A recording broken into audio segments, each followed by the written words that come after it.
Margaret sat by her window every evening, watching the world outside but rarely engaging with it.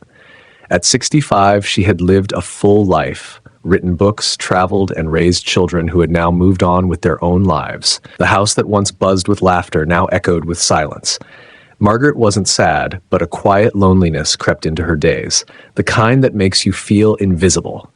One afternoon, while she was walking through the park, she noticed a young man sitting on a bench, staring intently at a notebook, his brow furrowed in frustration. She approached him, curious. "Writer's block?" she asked with a knowing smile. The young man looked up, surprised. "How did you know?" Margaret laughed softly. "I've been there. I'm a writer myself. Sometimes the words get stuck in your head and it helps to talk them out."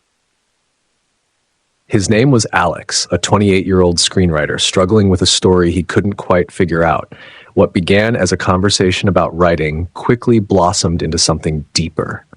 They met every afternoon in the park, exchanging ideas, discussing life, and laughing at each other's jokes. Alex, who had always been surrounded by fast-paced, shallow interactions, found a kind of warmth and wisdom in Margaret that he had never experienced before. Margaret, in turn, felt alive again. She found joy in their conversations, in the simple act of sharing thoughts with someone who cared to listen.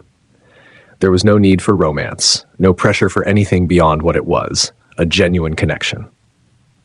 Margaret had long since given up on the idea that she could still bring something meaningful to someone's life. But Alex, with his youthful energy, made her feel seen, valued, and most importantly, alive. He gave her a glimpse of a world she thought she had left behind. One day, Alex told her, "I used to think I needed to be around people my own age to feel understood, but you've taught me more about life in a few months than I've learned in years." I guess people don't realize that wisdom doesn't come with age, it comes with experience. Margaret smiled, touched by his words. We all need someone to talk to, no matter how old we are. Loneliness isn't about being alone, it's about not having someone who understands.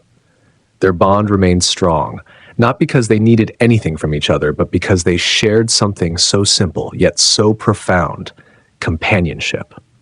And in a world that so often overlooks the emotional needs of the elderly, Margaret and Alex found solace in their connection.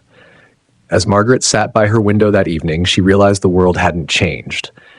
It was she who had. With someone to share her days with, life felt fuller, richer, and far less lonely. This story reflects how companionship can bring joy and fulfillment, no matter your age. It doesn't have to be romantic or sexual. It's about the comfort of being understood, of finding someone who listens and shares in the simple moments of life.